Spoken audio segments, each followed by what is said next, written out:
сразу откликнулись, да, практически сразу мы договорились о дате. И вот эта встреча у нас сегодня состоялась.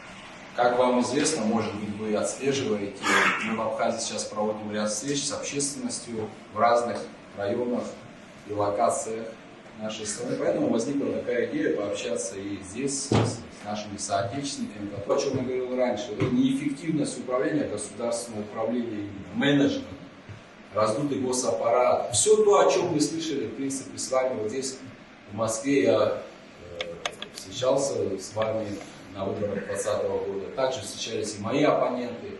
То, о чем мы все говорили, они эти проблемы только усугубились, только ухудшаются. Аппарат государственный увеличивается, бюрократическая машина увеличивается.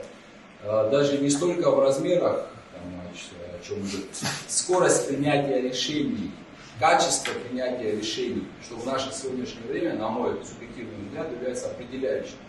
Она не увеличит. Несколько центров влияния в самой исполнительной власти, не говоря уже о ветвях власти.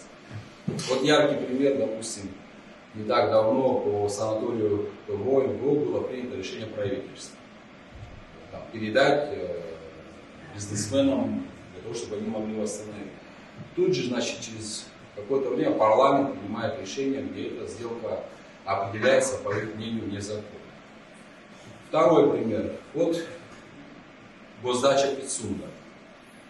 Это такой вопрос, который все наше общество взбудоражит. Значит, высказывался кто-то за, кто-то против. Мы высказывались против. Я лично высказывался, потому что я ездил в Пицунду, общался с людьми. Мы изучили этот документ. Как выяснилось, в этом документе есть не просто юридические какие-то ошибки, есть там еще и технического характера ошибки, которые территорию, которая обозначена была изначально, она ее увеличивает, координаты были не те вставлены. Вот сейчас, буквально позавчера, прокуратура Абхазии сделала такое заявление о том, что допущены там ключевые какие-то ошибки допущенные, но уголовное дело возбуждать они не будут, потому что в соглашении действует. То есть покушение на убийство не является преступлением. Но это отдельная история. Но сам факт того, что прокуратура уже признала, что это соглашение содержит в себе такие ошибки, где вся система государственная пропустила через себя это соглашение, и никто не смог проверить координаты, когда вот если любой школьник, вот студенты, наверное, нам скажут, что ввел эти координаты, будет сейчас программа, легко определяет. Я сам лично пробовал заняться, у меня получилось.